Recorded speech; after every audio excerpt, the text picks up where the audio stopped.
ಪ್ರೀತಿಯ 10ನೇ ತರಗತಿ ವಿದ್ಯಾರ್ಥಿಗಳಿಗೆ ಈ ನಿಮ್ಮ ದೈಹಿಕ ಶಿಕ್ಷಕರ ಗಿರೀಶರ ನಮಸ್ಕಾರಗಳು.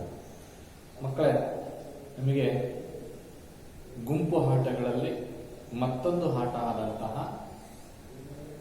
ಬಾಸ್ಕೆಟ್ ಬಾಲ್ ಬಗ್ಗೆ ಇವತ್ತು ಅಧ್ಯಯನವನ್ನು ಮಾಡೋಣ, ತಿಳ್ಕೊಳ್ಳೋಣ. ಮಕ್ಕಳ ವಾಲಿಬಾಲ್ ತಿಳ್ಕೊಂಡ್ರಿ, ಹಾಕಿ ತಿಳ್ಕೊಂಡ್ರಿ, ಹಾಗೆ ಹ್ಯಾಂಡ್ಬಾಲ್ ತಿಳ್ಕೊಂಡ್ರಿ, ಹಾಗೆ ಬಾಸ್ಕೆಟ್ ಬಾಲ್. ಮಕ್ಕಳ 8 ಮತ್ತು 9ನೇ ತರಗತಿಯಲ್ಲಿ ಇದ್ದಂತ ಸಂದರ್ಭದಲ್ಲಿ ನೀವು ಬಾಸ್ಕೆಟ್ ಬಾಲ್ ಅನ್ನೋ ಒಂದು ಪರಿಚಯ ನಿಮಗಿದೆ. ಬಾಸ್ಕೆಟ್ ಬಾಲ್ ಅಂತಕ್ಕಂಥದ್ದು ಯಾರು ಕಂಡುಹಿಡಿದ್ರು? Doctor James ನೈಸ್ಮಿತ್. ಎಷ್ಟರಲ್ಲಿ ಕಂಡುಹಿಡಿದ್ರು? 1891ರಲ್ಲಿ. ಯಾವ ದೇಶದವರು? ಅಮೆರಿಕ ದೇಶದವರು. ಹೀಗೆ ಅಮೆರಿಕ ದೇಶದಂತಹ ಡಾಕ್ಟರ್ ಜೇಮ್ಸ್ ನೈಸ್ಮಿತ್ ಅವರು ಬಾಸ್ಕೆಟ್ ಬಾಲ್ ಅನ್ನ ಆವಿಷ್ಕಾರ ಮಾಡಿದರು. YMCA ತರಬೇತುದಾರರಾದಂತಹ ಇವರು ಯಂಗ್ ಮ್ಯಾನ್ ಕ್ರಿಶ್ಚಿಯನ್ ಅಸೋಸಿಯೇಷನ್ ಇದ್ದಂತಹ ಒಂದು ಜೇಮ್ಸ್ ನೈಸ್ಮಿತ್ ಅವರು ಆವಿಷ್ಕಾರ ಮಾಡಿದರು. ಈ ಬಾಸ್ಕೆಟ್ ಬಾಲ್ ಅಂತಕ್ಕಂಥದ್ದು ತನ್ನೇ ಆದಂತಹ ಒಂದು ಸ್ಕಿಲ್ಗಳನ್ನ ಅಥವಾ ನಿಯಮಗಳನ್ನು ಒಳಗೊಂಡಿದೆ. ಇದು ಅನೇಕ ಆಟಗಳ ಒಂದು ಸಮ್ಮಿಲನ. ಯಾವುದು? ಹ್ಯಾಂಡ್ಬಾಲ್ ಆಗಿರ್ಬೋದು, ಫುಟ್ಬಾಲ್ ಆಗಿರ್ಬೋದು, ಬೇಸ್ಬಾಲ್ ಆಗಿರ್ಬೋದು. ಈ ಒಂದು ಆಟವನ್ನು ಸಮೇತ ಬಾಸ್ಕೆಟ್ ಬಾಲ್ ಡ್ರಿಬ್ಲಿಂಗ್ ಇಂದ ಹೊಂದಿದೆ ಕೌಶಲ್ಯವನ್ನು. ಡ್ರಿಬ್ಲಿಂಗ್, ಅದರಲ್ಲಿ ಲೋ ಡ್ರಿಬ್ಲಿಂಗ್, ಮೀಡಿಯಂ ಡ್ರಿಬ್ಲಿಂಗ್ ಮತ್ತು ಹೈ ಡ್ರಿಬ್ಲಿಂಗ್ ಇದೆ. ಹಾಗೆ ಬೋನ್ಸ್ ಪಾಸ್ ಇದೆ, ಚೆಸ್ಟ್ ಪಾಸ್ ಇದೆ, ಹುಕ್ ಪಾಸ್ ಇದೆ, ಓವರ್ ಹೆಡ್ ಪಾಸ್ ಇದೆ, ಹಾಗೆ ಸಾಮಾನ್ಯ ಸೈಡ್ ಪಾಸ್. ಈ ರೀತಿ ಪಾಸ್ ಮುಖಾಂತರ 5 ಆಟಗಾರರಿರ್ತಕ್ಕಂಥ 2 ತಂಡಗಳ ಮಧ್ಯೆ ಆಡಲಾಗುತ್ತದೆ. ಈ ತಂಡದಲ್ಲಿ 7 ಬದಲಿ ಆಟಗಾರರು ಇರುತ್ತಾರೆ. ಒಟ್ಟು ಒಂದು ಟೀಮ್ ಅಂದ್ರೆ 12 ಆಟಗಾರರು ಅಂತಂದ್ಬಿಟ್ಟು ನಾವು ಕಳೆದ ತರಗತಿಯಲ್ಲಿ ತಿಳ್ಕೊಂಡ್ವಿ. ಮಕ್ಕಳೇ, ಈ ಒಂದು ಆಟ ಅಂತಕ್ಕಂಥದ್ದು 28 ಮೀಟರ್ ಉದ್ದ, 28 ಮೀಟರ್ ಉದ್ದ ಇರ್ತಕ್ಕಂಥದ್ದು, ಆಮೇಲೆ 15 ಮೀಟರ್ ಅಗಲ ಇರ್ತಕ್ಕಂಥ ಒಂದು ಬಾಸ್ಕೆಟ್ ಬಾಲ್ ಅಲ್ಲಿ ಇಲ್ಲಿ ಡಿಫೆನ್ಸಿವ್ ಮತ್ತು ಅಫೆನ್ಸಿವ್ ಪ್ಲೇಯರ್ ಇರ್ತಾರೆ. ಡಿಫೆನ್ಸಿವ್ ಪ್ಲೇಯರ್ ಅಥವಾ ಅಫೆನ್ಸಿವ್ ಪ್ಲೇಯರ್ ಇವರು ಆಕ್ರಮಣ ಆಟಗಾರರು. ಸೊ ಈ ರೀತಿ ಮುಂದಕ್ಕೆ ಓದತಕ್ಕ ಸಂದರ್ಭದಲ್ಲಿ ಇದು 3 ಮೀಟರ್ ಗೆರೆ ಇರ್ತದೆ. 3 ಅಂಕದ ಗೆರೆ. ಇದ್ರೊಳಗೆ ಹಾಕಿದ್ರೆ 2 ಅಂಕ, ಇಲ್ಲಿಂದ ಫ್ರೀ ಥ್ರೋ ಇಂದ ಹಾಕಿದ್ರೆ ಇದು 1 ಅಂಕ ಅಂತ. ಇದೆಲ್ಲವೂ ಸಮೇತ ತಿಳ್ಕೊಂಡಿದ್ರು ಮಕ್ಕಳು. ಬಾಲ್ ಎಷ್ಟಿರ್ಬೇಕಪ್ಪ ಅಂತಂದ್ರೆ 567ರಿಂದ 650 ಗ್ರಾಮು ಪುರುಷರಿಗಿರಬೇಕು. ಅದೇ ರೀತಿ ಮಹಿಳೆಯರಿಗೆ 510ರಿಂದ 657 ಗ್ರಾಮು ಮಹಿಳೆಯರಿಗಿರಬೇಕು ತೂಕ. ಹಾಗೆ ರಾಜ್ಯ ಮಟ್ಟ ಮತ್ತು ರಾಷ್ಟ್ರ ಮಟ್ಟದ ಕ್ರೀಡಾಪಟುಗಳ ಬಗ್ಗೆ ಈ ಒಂದು ಅಧ್ಯಯನ ಮಾಡಬೇಕಾಗುತ್ತೆ. ಯಾಕಂದ್ರೆ 8ನೇ ತರಗತಿಯಲ್ಲಿ ಅದರ ಇತಿಹಾಸವನ್ನು ತಿಳ್ಕೊಂಡ್ರೆ 9ನೇ ತರಗತಿಯಲ್ಲಿ ಕೌಶಲ್ಯಗಳನ್ನು ತಿಳ್ಕೊಂಡ್ರೆ, ಜೊತೆಗೆ ಕೌಶಲ್ಯಗಳು ನಿಮಗೆ ಗೊತ್ತಿದೆ, ಆಕ್ರಮಣ ತಂತ್ರಗಳು ಮತ್ತು ರಕ್ಷಣಾತ್ಮಕ ತಂತ್ರಗಳು. ಆಕ್ರಮಣದ ತಂತ್ರಗಳಲ್ಲಿ ಸ್ಕ್ರೀನಿಂಗ್ ಅಂತಕ್ಕಂಥದ್ದು ಅಂಶ ಬರ್ತದೆ. ಕೌಶಲ್ಯ ತನ್ನ ಆಟಗಾರರ ಸಹ ಆಟಗಾರರು ಅಂದ್ರೆ ಅವರಿಗೆ ಅಡ್ಡವಾಗಿ ನಿಲ್ಲೋದನ್ನ ನಾವು ಸ್ಕ್ರೀನಿಂಗ್ ಅಂತ ಕರಿತೀವಿ. ಯಾವ್ದಾದ್ರು ಬಾಸ್ಕೆಟ್ ಹಾಕದ ರೀತಿಯಲ್ಲಿ ನಾವು ಅಡ್ಡವಾಗಿ ನಿಲ್ಲೋದನ್ನ ಸ್ಕ್ರೀನಿಂಗ್ ಅಂತ. ಪೋಸ್ಟ್ ಪ್ಲೇ ಇದೆ, ಹೈ ಪೋಸ್ಟ್ ಪ್ಲೇ ಇದೆ, ಲೋ ಪೋಸ್ಟ್ ಪ್ಲೇ ಇದೆ, ಮತ್ತು ಫಾಸ್ಟ್ ಬ್ರೇಕ್, ಬಾಲ್ ಅನ್ನು ಡ್ರಿಬ್ಲಿಂಗ್ ಮಾಡ್ಕೊಂಡು ಹೋಗಿ ಪಿವಟ್ ಮಾಡ್ತಕ್ಕಂಥದ್ದು ಫಾಸ್ಟ್ ಬ್ರೇಕ್. ಇದು ಆಕ್ರಮಣ ತಂತ್ರಗಳಾದ್ರೆ, ರಕ್ಷಣಾತ್ಮಕ ತಂತ್ರಗಳು ವ್ಯಕ್ತಿ ಮ್ಯಾನ್ ಟು ಮ್ಯಾನ್ ಡಿಫೆನ್ಸ್ ಮಾಡ್ತಕ್ಕಂಥದ್ದು ಹಾಗೂ ವಲಯ ರಕ್ಷಣೆ ಝೋನ್ ವೈಸ್ ಇರ್ತದೆ. ಇದು ತಂತ್ರಗಳಾದ್ರೆ, ಇದು ಸಮೇತ ಉತ್ತಮವಾದಂತಹ ಒಂದು ಆಟಗಾರರ ಇರ್ತಕ್ಕಂಥ ಲಕ್ಷಣಗಳು ಸಮೇತ ನಾವು ತಿಳ್ಕೊಂಡ್ವಿ. ಏನೇನು ತಿಳ್ಕೊಂಡ್ವಿ? ಒಬ್ಬ ಬಾಸ್ಕೆಟ್ ಬಾಲ್ ಪ್ಲೇಯರ್ ಆಗ್ಬೇಕಪ್ಪ ಅಂತಂದ್ರೆ ಒಳ್ಳೆ ನಿಲುವನ್ನು ಹೊಂದಿರಬೇಕು. ನಿಲುವು ಅಂತಂದ್ರೆ ಮೀನ್ಸ್ ಪೋಸ್ಚರ್ ಅನ್ನು ಹೊಂದಿರಬೇಕು, ಹೈಟ್ ಇರಬೇಕು, ಮೇನ್ ಎತ್ತರವಾಗಿರ್ಬೇಕು ಅವನು ಬಾಸ್ಕೆಟ್ ಹಾಕ್ಲಿಕ್ಕೆ. ಯಾಕಂದ್ರೆ ನೆಲದಿಂದ 3.05 ಮೀಟರ್ ಹೈಟ್ ಇರ್ತದೆ ಬಾಸ್ಕೆಟ್. ಸೊ ಅದಕ್ಕೆ ಹೈಟ್ ಇರ್ತಕ್ಕಂತಹ ಕ್ರೀಡಾಪಟುಗಳೇ ಇದಕ್ಕೆ ಒಳ್ಳೆ ಉತ್ತಮ ಆಟಗಾರ ಅಂತ ಹೇಳಿಸ್ಕೊಳ್ಳಿಕ್ಕೆ. ಹಾಗೆ ಸ್ಫೋಟಕತ್ವ ಅಂತಕ್ಕಂಥದ್ದು ಇರಬೇಕು. ಅಂದ್ರೆ ಎಕ್ಸ್ಪ್ಲೋಸಿವ್ ಪವರ್ ಅಂತ ಹೇಳ್ತೀವಿ.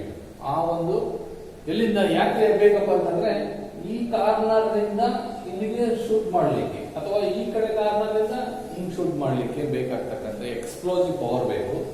ಚಪಲತೆ, ಎಸಿಲಿಟಿ ಅಂತಕ್ಕಂಥದ್ದು ಬಹಳ ಮುಖ್ಯ.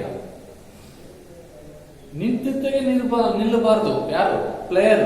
ಮೂಮೆಂಟ್ ಇರಬೇಕು, ಯಾವಾಗಲೂ ಮೂಮೆಂಟ್ ಇರಬೇಕು. ಹಂಗಿದ್ರೆ ಮಾತ್ರ ಬಾಸ್ಕೆಟ್ ಬಾಲ್ ಪ್ಲೇಯರ್ ಅಂತಾರೆ. ಯಾಕಂದ್ರೆ ಬಾಲು ಅವನ ಕೈ ಬಾಲನ್ನೇ ಮತ್ತು ಬಾಸ್ಕೆಟ್ ಕಲ್ತಕ್ಕಂಥ ಅವರ ಒಂದು ಗುರಿನೇ ನೋಡ್ತಾ ಇರ್ತಕ್ಕಂಥದ್ದು. ಹಾಗೆ ವೇಗ, ಒಬ್ಬ ಕ್ರೀಡಾಪಟು, ಯಾವುದೇ ಒಬ್ಬ ಕ್ರೀಡಾಪಟು ಇರ್ತಕ್ಕಂಥದ್ದು ಮೇನ್ ಉದ್ದೇಶ ವೇಗ. ಸ್ಪೀಡ್ ಇತ್ತು ಅಂತಂದ್ರೆ ಎಂತ ಗೇಮು ಸಮೇತ ಅವರ ಒಂದು ಕಂಟ್ರೋಲ್ ಅಲ್ಲಿ ಅಥವಾ ಅವರ ಒಂದು ಸಾಧನೆ ಮಾಡಲಿಕ್ಕೆ ಸಹಾಯ ಆಗುತ್ತೆ. ಹಾಗೆ ಮೈಮಣಿತ, ಫ್ಲೆಕ್ಸಿಬಿಲಿಟಿ ತುಂಬಾ ಬಹಳ ಮುಖ್ಯ. ದೇಹ ಎಷ್ಟು ಬೆಂಡ್ ಆಗುತ್ತೋ ಅಥವಾ ಎಷ್ಟು ಫ್ಲೆಕ್ಸಿಬಲ್ ಇರ್ತದೋ ಅಷ್ಟು ಅವನಿಗೆ ಮೂವ್ಮೆಂಟ್ ಆಗ್ಲಿಕ್ಕೆ ಅಥವಾ ಬಾಡಿ ಬೆಂಡ್ ಆಗ್ಲಿಕ್ಕೆ ಸಹಾಯಕಾರಿಯಾಗುತ್ತೆ ಮೈಮಣಿತ ಅಂತ. ಹಾಗೆ ನರಸ್ನಾಯುಗಳ ಸಂಯೋಜನೆ, ನ್ಯೂರೋಮಸ್ಕ್ಯುಲರ್ ಕೋಆರ್ಡಿನೇಷನ್ ಬೇಕು.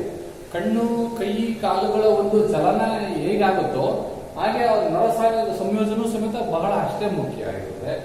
ಹಾಗೆ ಪರ್ಫೆಕ್ಷನ್, ನಿಖರತೆ ಇರ್ತಕ್ಕಂಥದ್ದು ಬಹಳ ಮುಖ್ಯ. ಯಾವುದೇ ಒಂದು ಆಗಲಿ, ಈ ಒಂದು ಗುರಿ ಇಟ್ಕೊಂಡು ನಾವು ಹೋಗ್ತಿದ್ದೇವಪ್ಪ ಅಂತ ಪರ್ಫೆಕ್ಷನ್ ಇತ್ತು ಅಂತಂದ್ರೆ ನಮ್ಮ ಸಾಧನೆ ಅಂತಕ್ಕಂಥದ್ದು ಖಂಡಿತ ಯಶಸ್ವಿ ಆಗುತ್ತೆ. ಸೊ ಇವೆಲ್ಲ ತಂತ್ರಗಳಾಗಲಿ, ಆಟಗಾರರ ಗುಣಲಕ್ಷಣಗಳಾಗಲಿ ಮತ್ತು ಅಂಕಣ ಆಗಲಿ, ಬಾಲ್ ಆಗಲಿ, ಮೆಜರ್ಮೆಂಟ್ ಆಗಲಿ ಅಥವಾ ಇತಿಹಾಸ ಆಗಲಿ, ಎಲ್ಲವೂ ಮಕ್ಕಳ ಯಾವ ಒಂದು ತರಗತಿಯಲ್ಲಿ ನಿಮಗೆ ಕಂಡು ಬರ್ತದೆ ಇದು ವಿಚಾರ ಅಂತಂದ್ರೆ 8 ಮತ್ತು 9ನೇ ತರಗತಿಯಲ್ಲಿ ಕಂಡು ಬರುತ್ತೆ. ಯಾಕೆ ಅಂದ್ರೆ ಈ ವಿಚಾರ ಅಂತಂದ್ರೆ ನಿಮಗೆ ಬಾಸ್ಕೆಟ್ ಬಾಲ್ ಅಂದ್ರೇನು, ಬಾಸ್ಕೆಟ್ ಬಾಲ್ ಅಂತಕ್ಕಂಥದ್ದಲ್ಲಿ ಬರ್ತಕ್ಕಂತಹ ಫೀಬಾ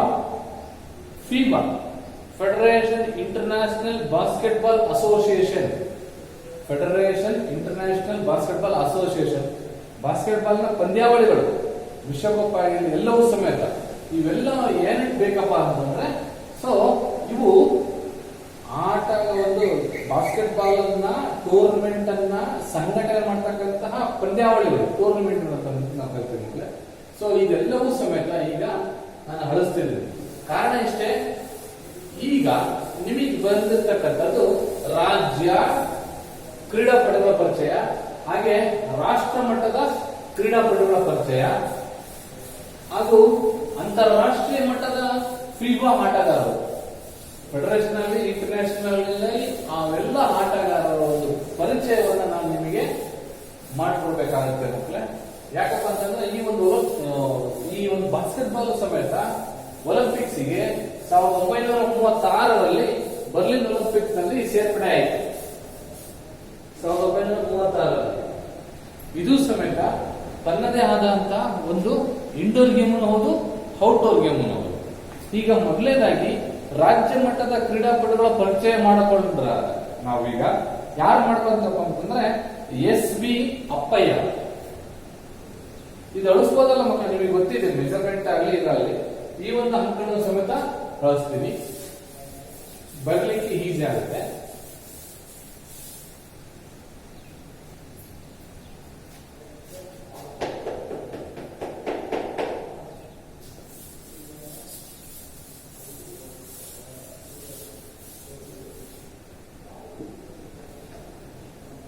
ಹತ್ತನೇ ತರಗತಿಯಲ್ಲಿ ಬರ್ತಕ್ಕಂಥದ್ದು ಮೀನು ರಾಜ್ಯ ಕ್ರೀಡಾಪಟುಗಳು, ಬಾಸ್ಕೆಟ್ ಬಾಲ್ ನ ರಾಜ್ಯ ಆಟಗಾರರು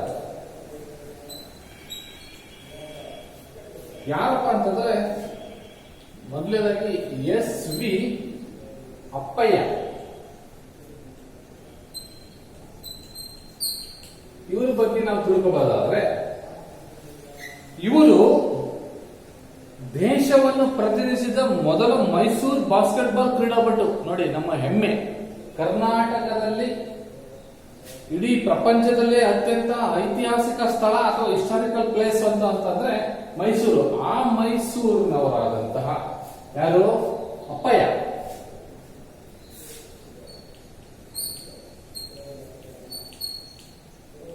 ಇವರು ಮೈಸೂರವರಾದಂತಹ ಅಪ್ಪಯ್ಯ ಅವರು ಇಡೀ ಕರ್ನಾಟಕ ರಾಜ್ಯದಿಂದ ಮೊಟ್ಟ ಮೊದಲು ದೇಶವನ್ನು ಪ್ರತಿನಿಧಿಸಿದಂತಹ ಕ್ರೀಡಾಪಟು.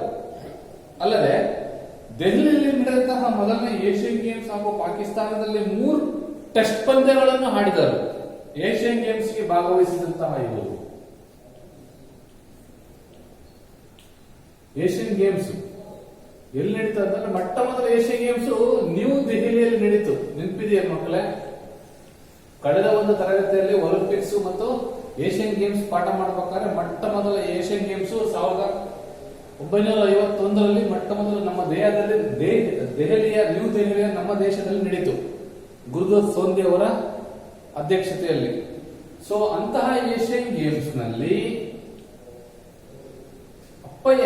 ಅಪ್ಪಯ್ಯ ಅಂತಕ್ಕಂಥವರು ಕರ್ನಾಟಕದಿಂದ ಭಾಗವಹಿಸಿದರು. ಇದಲ್ಲದೆ ಪಾಕಿಸ್ತಾನದಲ್ಲಿ ಇದ್ರೂ ಸಮೇತ ಟೆಸ್ಟ್ ಮ್ಯಾಚ್ ಗಳು ನಡೀತದೆ. ಹೆಂಗೆ ಕ್ರಿಕೆಟ್ ಟೆಸ್ಟ್ ಮ್ಯಾಚ್ ಇರುತ್ತೆಯೋ ಹಾಕಿ ಟೆಸ್ಟ್ ಮ್ಯಾಚ್, ಅದೇ ತರ ಬಾಸ್ಕೆಟ್ಬಾಲ್ ಸಮೇತ ಟೆಸ್ಟ್ ಮ್ಯಾಚ್ ಗಳನ್ನು ನಡೀತದೆ. ಇದು ಎಸ್.ವಿ. ಅಪ್ಪಯ್ಯ ಅವರ ಒಂದು ಪರಿಚಯ.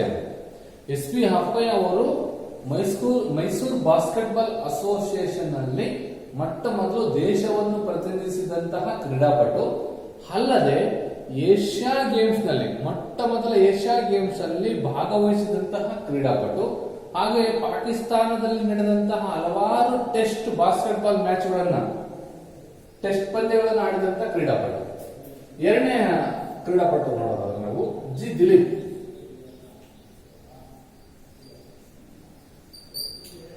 ದಿಲೀಪ್ ಅಂತಕ್ಕಂಥ ಒಬ್ಬರು ಎರಡನೇ ಕ್ರೀಡಾಪಟು. ಇವರು ದಿಲೀಪ್ ಅಂತಕ್ಕಂಥವರು ಒಲಿಂಪಿಕ್ಸ್ ನಲ್ಲಿ ಭಾಗವಹಿಸಿದ ಮೊಟ್ಟ ಮೊದಲ ಕರ್ನಾಟಕದ ಬಾಸ್ಕೆಟ್ಬಾಲ್ ಕ್ರೀಡಾಪಟು ಎಂತಕ್ಕಂಥ ಹೆಗ್ಗಳಿಕೆಗೆ ಪಾತ್ರರಾಗಿದ್ದಾರೆ. ಒಲಿಂಪಿಕ್ಸ್ಗೆ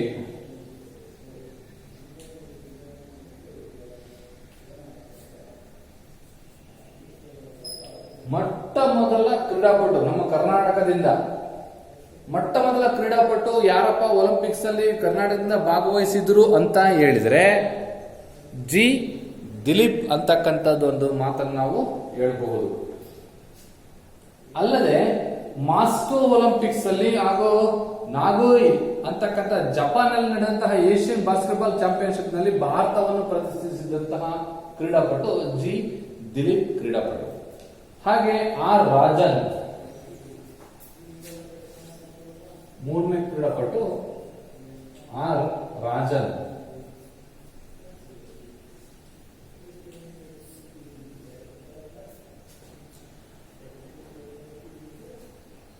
ಇವರು ಸತತ 1983ರಿಂದ 1995ರ ತನಕ ಬಾಸ್ಕೆಟ್ಬಾಲ್ ಅನ್ನ ಒಂದು ಕ್ರೀಡೆಯಲ್ಲಿ ಏಷ್ಯನ್ ಬಾಸ್ಕೆಟ್ಬಾಲ್ ಚಾಂಪಿಯನ್ಶಿಪ್ ನಲ್ಲಿ ದೇಶವನ್ನು ಪ್ರತಿನಿಧಿಸಿದಂತಹ ಕ್ರೀಡಾಪಟು ಆರ್. ರಾಜನ್ ಅವರು 1983ರಿಂದ 1995ರವರೆಗೆ ಏಷ್ಯನ್ ಬಾಸ್ಕೆಟ್ಬಾಲ್ ಚಾಂಪಿಯನ್ಶಿಪ್ ನಲ್ಲಿ ದೇಶವನ್ನು ಪ್ರತಿನಿಧಿಸಿದಂತಹ ಕ್ರೀಡಾಪಟು ಆರ್. ರಾಜನ್.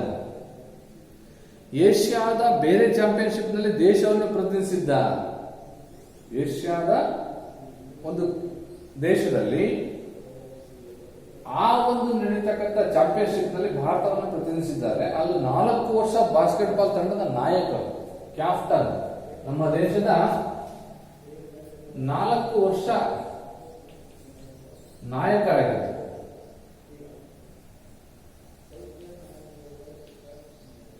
4 ಬಾರಿ ಅಥವಾ 4 ವರ್ಷ ಇವರು ನಾಯಕರಾಗಿ ತಂಡವನ್ನ ಮುನ್ನಡೆಸಿದಂತಹ ಕೀರ್ತಿ ಯಾರಿಗೆ ಸಲ್ಲುತ್ತಪ್ಪ ಅಂತಂದ್ರೆ ಆರ್. ರಾಜನ್ ಅವರಿಗೆ ಸಲ್ಲುತ್ತದೆ. ಹಾಗೆ ಬಿ.ಎಸ್. ಗೌತಮ್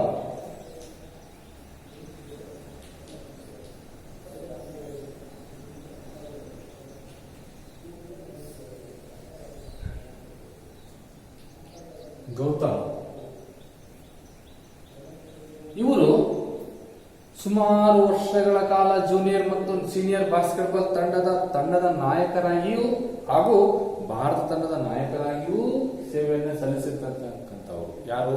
ಬಿ.ಎಸ್. ಗೌತಮ್ ಅವರು. ಸುಮಾರು ವರ್ಷ ಜೂನಿಯರ್ ಮತ್ತು ಸೀನಿಯರ್ ಬಾಸ್ಕೆಟ್ಬಾಲ್ ತಂಡದ ನಾಯಕರಾಗಿ ಮುನ್ನಡೆಸಿದಂತ ಕೀರ್ತಿ ಬಿ.ಎಸ್. ಗೌತಮ್ ಅವರು ಸಲ್ಲುತ್ತದೆ. ಹಾಗೆ 1989ರ ಮನಿಲಾದಲ್ಲಿ ನಡೆದಂತಹ 10ನೇ ಏಷ್ಯನ್ ಬಾಸ್ಕೆಟ್ಬಾಲ್ ಕಾನ್ಫೆಡರೇಷನ್ ಮಕ್ಕಳು ನೀವು ಟೆಕ್ಸ್ಟ್ ಬುಕ್ ಅಲ್ಲಿ ನೋಡ್ಕೋಬಹುದು. 1989ರ ಮನಿಲಾದಲ್ಲಿ ನಡೆದಂತದ್ದು.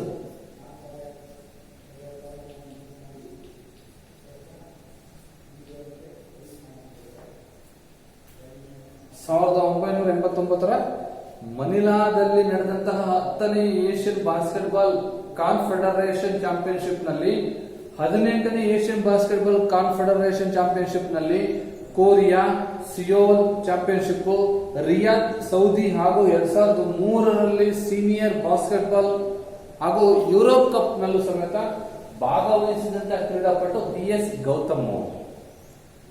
ಹಾಗೆ ಯುರೋ ಕಪ್ ಅಂತಾರಾಷ್ಟ್ರೀಯ ಪಂದ್ಯಾವಳಿಯಾದಂತಹ ಯುರೋ ಕಪ್ ಹಾಗೂ ಢಾಕಾ ಬಾಂಗ್ಲಾದೇಶದಲ್ಲಿ ನಡೆದಂತಹ ಪಂದ್ಯಾವಳಿಯಲ್ಲಿ ಬಂಗಾರ ಪದಕವನ್ನು ಪಡೆದಂತಹ ಕ್ರೀಡಾಪಟು BS ಗೌತಮ್ ಅವರು.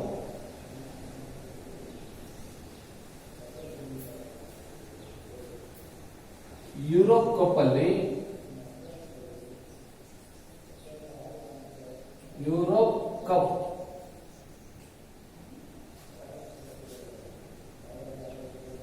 ಹಾಗೂ ಢಾಕಾ ಮತ್ತು ಬಾಂಗ್ಲಾದೇಶದ ಢಾಕಾ ಬಾಂಗ್ಲಾದೇಶದ ರಾಜಧಾನಿ.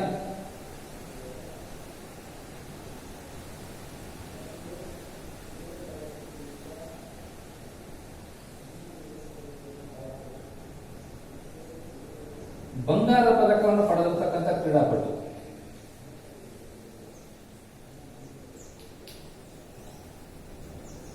ಇಷ್ಟು ಇವರ ಒಂದು ಪರಿಚಯ. ಮಕ್ಕಳು, ನಮ್ಮ ಕರ್ನಾಟಕದವರು 4 ಜನ ಬಾಸ್ಕೆಟ್ಬಾಲ್ ಆಟಗಾರರು.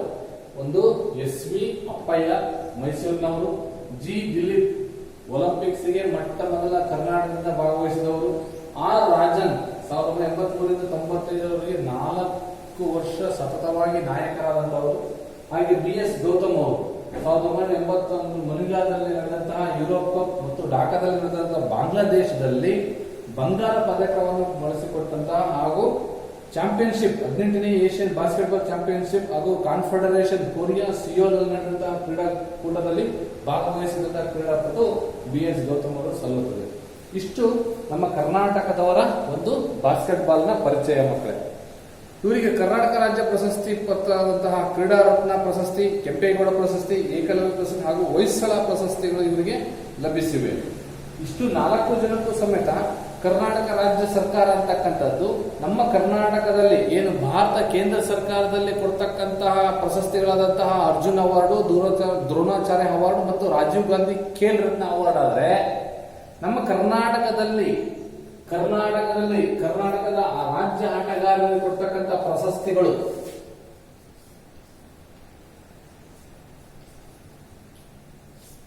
ಈ 4 ಜನಕ್ಕೆ ಯಾವ್ಯಾವಪ್ಪ ಅಂತಂದ್ರೆ ಕ್ರೀಡಾ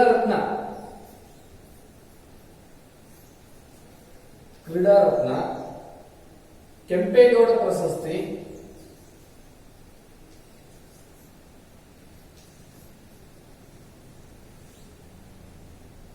ಏಕಲವ್ಯ ಪ್ರಶಸ್ತಿ,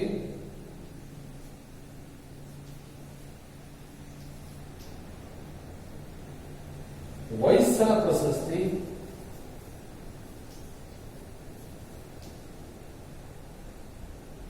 ಹಾಗೂ ರಾಜ್ಯ ಪ್ರಶಸ್ತಿ, ಕರ್ನಾಟಕ ರಾಜ್ಯ ಕೊಡ್ತಕ್ಕಂಥ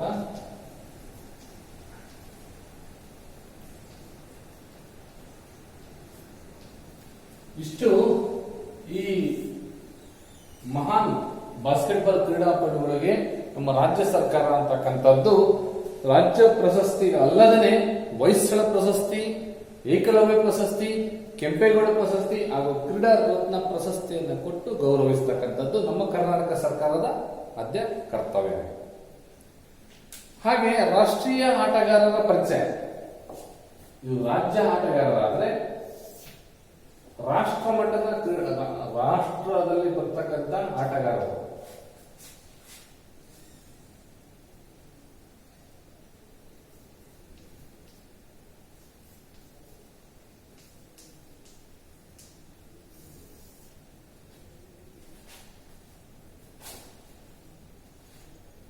ರಾಷ್ಟ್ರೀಯ ಆಟಗಾರರಲ್ಲಿ ಬರ್ತಕ್ಕಂಥವ್ರು ಗೀತು ಅಣ್ಣಾ ಜೋಸ್ ಅಂತಕ್ಕಂಥವ್ರು.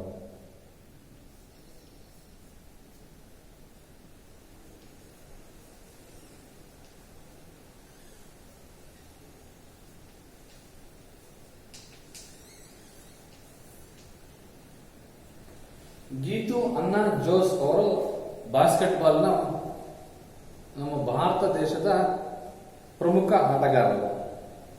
ಇವರ ಒಂದು ಪರಿಚಯ ಹೀಗಿದೆ.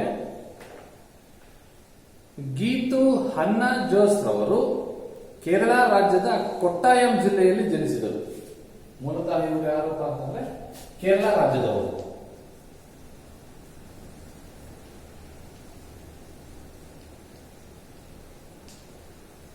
ಕೇರಳ ರಾಜ್ಯದವರು, ಕೊಟ್ಟಾಯಂ ಜಿಲ್ಲೆಯಲ್ಲಿ ಜನಿಸಿದವರು. ಬಾಲ್ಯದಿಂದ ಕ್ರೀಡೆ ಬಗ್ಗೆ ಹೆಚ್ಚು ಆಸಕ್ತಿ ಇವರಿಗೆ.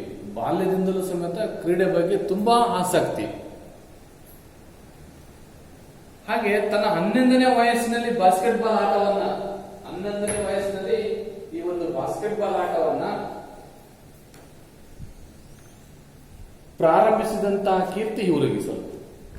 11ನೇ ವಯಸ್ಸಿನಲ್ಲೇ ಇವರು ಬಾಸ್ಕೆಟ್ಬಾಲ್ ಅನ್ನ ಬಹಳ ತುಂಬಾ ನಯವಾಗಿ ಚಾಕುಚುಕ್ಯತೆಯಿಂದ ಆಡ್ತಾ ಇದ್ದಂತ ಒಬ್ಬ ಕ್ರೀಡಾಪಟು. ಹಾಗೆ ಈ ಒಂದು ಸ್ಫೂರ್ತಿ ಆಗಿನ ಭಾರತ ತಂಡದ ನಾಯಕರಾದ ಐವಿ ಚೇರಿಯನ್ ಅವರ ಅನುಯಾಯಿಯಾಗಿದ್ದರು. ಇವರು ಗೀತು ಅನ್ನ ಜೋಸರ ಒಂದು ಸ್ಫೂರ್ತಿ ಯಾರಪ್ಪ ಅಂತಂದ್ರೆ ಐವಿ ಚೇರಿಯನ್.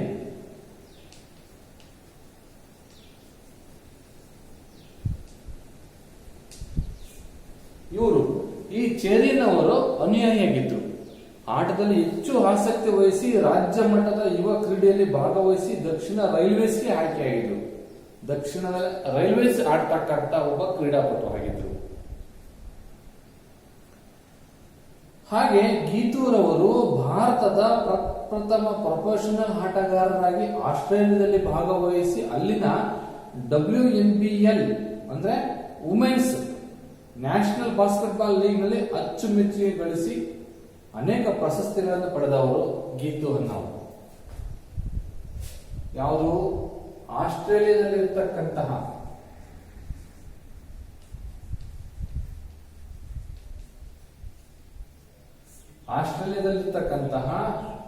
WNBL women's national basketball league ಆ ಒಂದು ಪಂದ್ಯಾಟದಲ್ಲಿ ಅಚ್ಚುಮೆಚ್ಚುಗೆಯನ್ನು ಗಳಿಸಿ ಅನೇಕ ಪ್ರಶಸ್ತಿಗಳನ್ನು ಪಡೆದಂತಹ ಅವರು ಗೀತು ಅನ್ನ ಜೋಶ್. ನಂತರ ಭಾರತದ ತಂಡದ ಮುಂದಾಳತ್ವವನ್ನು ವಹಿಸಿದಂತಹ ಕ್ರೀಡಾಪಟು ಎಲ್ಲಿಗಪ್ಪ ಅಂತಂದ್ರೆ ಥೈಲ್ಯಾಂಡ್ ನಲ್ಲಿ ನಡೆದಂತಹ ಟೂರ್ನಮೆಂಟ್ ನಲ್ಲಿ ಭಾಗವಹಿಸಿದಂತ ಒಂದು ಹೆಮ್ಮೆ ಇವರಿಗಿದೆ. ಗೀತು ಅನ್ನ ಭಾರತ ದೇಶವನ್ನು ಮುನ್ನಡೆಸಿಕೊಂಡಂತ ಹೋದಂತಹ ಥೈಲ್ಯಾಂಡ್ ನಲ್ಲಿ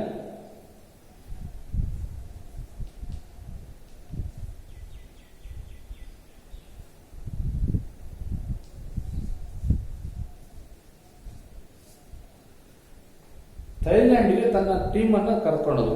ಕಾಮನ್ವೆಲ್ತ್ ಗೇಮ್ಸ್, ಏಷ್ಯನ್ ಗೇಮ್ಸ್ ನಲ್ಲಿ ಭಾಗವಹಿಸಿ ಪ್ರಪ್ರಥಮ ಬಾರಿಗೆ ಭಾರತದ ಬಾಸ್ಕೆಟ್ಬಾಲ್ ತಂಡದ ಅಂತಾರಾಷ್ಟ್ರೀಯ ಮಟ್ಟದಲ್ಲಿ ಭಾಗವಹಿಸಿದ ಕೀರ್ತಿ ಇವರಿಗೆ ಸಲ್ಲುತ್ತದೆ.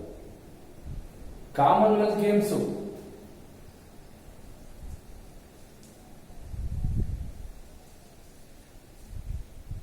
ಏಷ್ಯನ್ ಗೇಮ್ಸ್,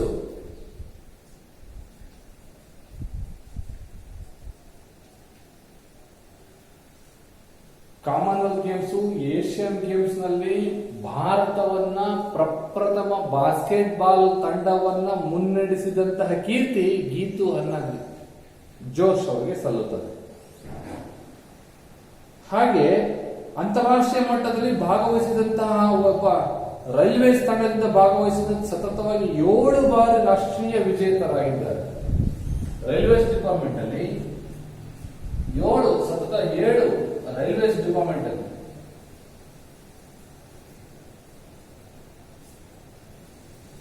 ರೈಲ್ವೇಸ್ಗೆ ಆಡಿರ್ತಕ್ಕಂತಹ ಕ್ರೀಡಾಪಟು ಗೀತು ಅನ್ನೋದು ಸತತ 7 ಬಾರಿ ಪ್ರಶಸ್ತಿಯನ್ನು, ರಾಷ್ಟ್ರೀಯ ವಿಜೇತ ಪ್ರಶಸ್ತಿಯನ್ನು ಪಡೆದುಕೊಂಡಂತ ಇವರು ಭಾರತದ ಹೆಸರಾಂತ ಬಾಸ್ಕೆಟ್ಬಾಲ್ ಕ್ರೀಡಾಪಟುಗಳಲ್ಲಿ ಒಬ್ಬರು.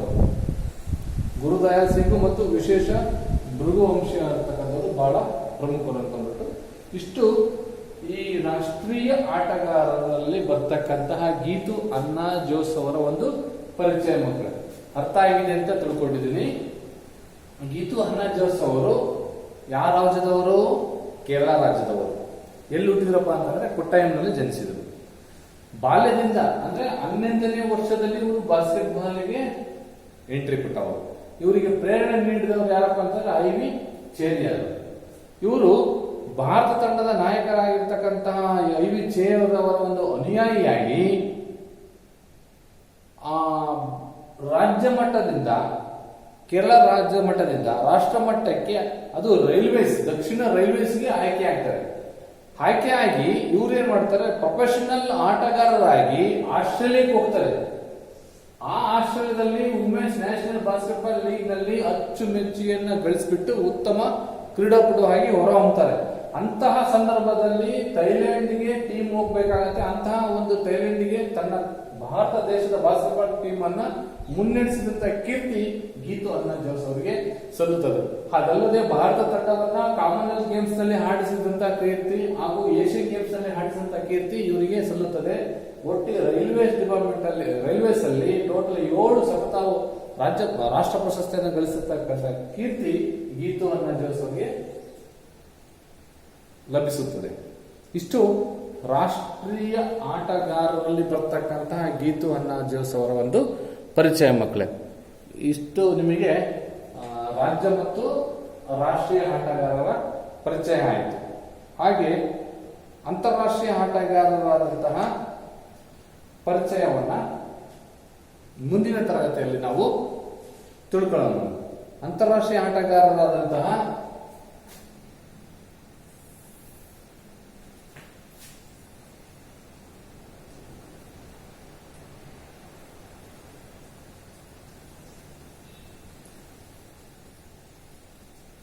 ಅಂತಾರಾಷ್ಟ್ರೀಯ ಆಟಗಾರರು ಯಾರಪ್ಪ ಅಂತಂದ್ರೆ, number 1 magic Johnson.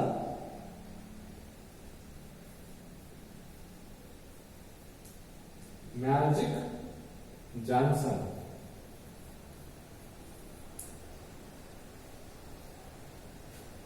Michael Jordan.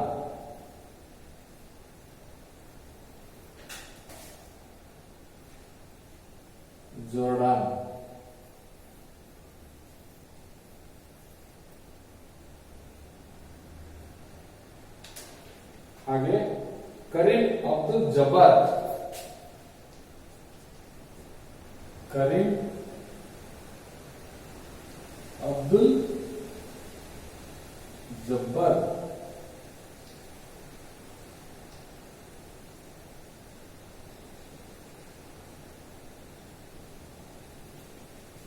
ಇವರು ಅಂತಾರಾಷ್ಟ್ರೀಯ ಕ್ರೀಡಾಪಟುಗಳ ಒಂದು ಹೆಸರುಗಳು ಮಕ್ಕಳ. ಇದು ನಿಮಗೆ ಗೊತ್ತಿರಲಿ, ಈ ಬಾಸ್ಕೆಟ್ಬಾಲ್ ನ ರಾಷ್ಟ್ರೀಯ ಆಟಗಾರರ ಪರಿಚಯ ಅಂತಕ್ಕಂಥದ್ದು ಈ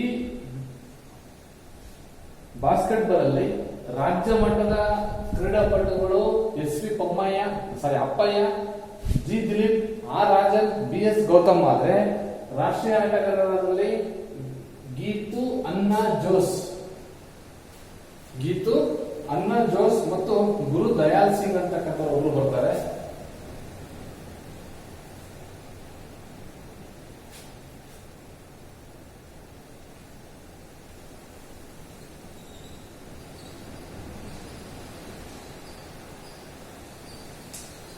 ಗುರು ದಯಾಲ್ ಸಿಂಗ್, ಭೃಗುವಂಶಿ ಅಂತಕ್ಕಂಥ ಒಬ್ರು ಬರ್ತಾರೆ. ಹಾಗೆ ಅಂತಾರಾಷ್ಟ್ರೀಯ ಕ್ರೀಡಾಪಟುದಲ್ಲಿ ಮ್ಯಾಜಿಕ್ ಜಾನ್ಸನ್, ಮೈಕಲ್ ಜೋರ್ಡನ್ ಹಾಗೂ ಕರೀಂ ಅಬ್ದುಲ್ ಜಬ್ಬಾರ್ ಅವರ್ತಕ್ಕಂಥ ಒಂದು ಪರಿಚಯವನ್ನ ನಾಳೆ ತರಗತಿಯಲ್ಲಿ ನಿಮಗೆ ತಿಳಿಸ್ಕೊಡ್ತೀನಿ ಅಂತ ಹೇಳ್ತಾ ಇವತ್ತಿನ ಅಧ್ಯಾಯವನ್ನ ಇಲ್ಲಿಗೆ ಮುಕ್ತಾಯ ಮಾಡ್ತಿದ್ವಿ. ಇದರಲ್ಲಿ ಏನಾದರೂ ಡೌಟ್ಸ್ ಇದ್ರೆ ತಿಳ್ಕೋಬಹುದು ಮಕ್ಕಳ. ವಾಟ್ಸ್ಆಪ್ ಮುಖಾಂತರ, ಫೋನ್ ಮುಖಾಂತರ ನೀವು ನಮಗೆ ಕರೆಯನ್ನು ಮಾಡಿಬಿಟ್ಟು ತಿಳ್ಕೋಬಹುದು. ಧನ್ಯವಾದಗಳು. Thank you.